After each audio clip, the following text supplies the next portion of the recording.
Today I want to talk about filtered indexes in SQL Server.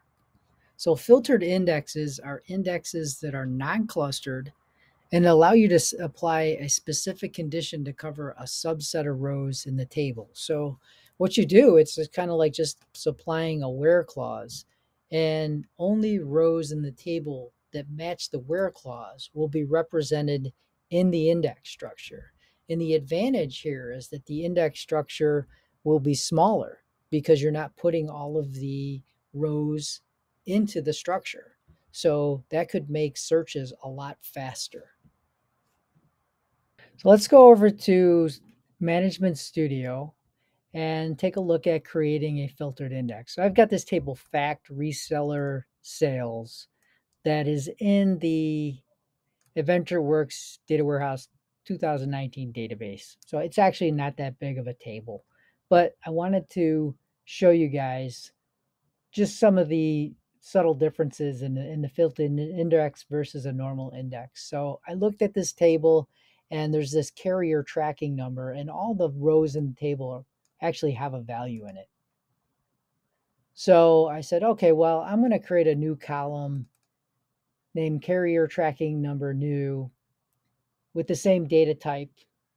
And then I'm going to move over conditionally the data where the carrier tracking number starts with 4.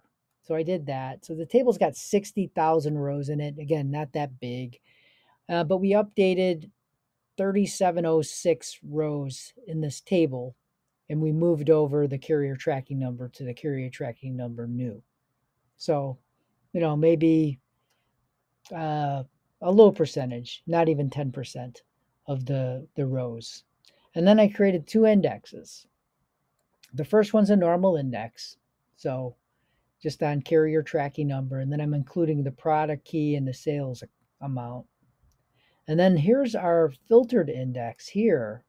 And as you can see, everything's the same. I have to give it a new name. And then you have a where clause. So we're saying where the carrier tracking number new is not null, we're going to put it in the index. So that means it's just going to be these rows that have a value.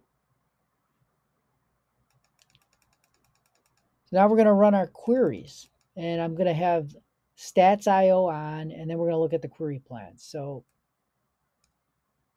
this one should use the first index we created. So there you go, IX1. And the stats.io, so there's only 3 logical reads. It's fairly cheap lookup through the index structure to get to the data. Now let's run this query, which should utilize our filtered index.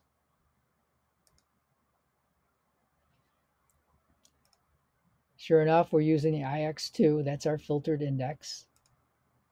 And logical reads is reduced. Now that's not a huge difference from 2 to 3, but again, this is a very small table. And on a percentage basis, that's 1/3 cheaper, or 33%. And when you start talking about millions and millions of rows, that starts to add up. And the last thing I want to show you guys is the relative sizes of these indexes.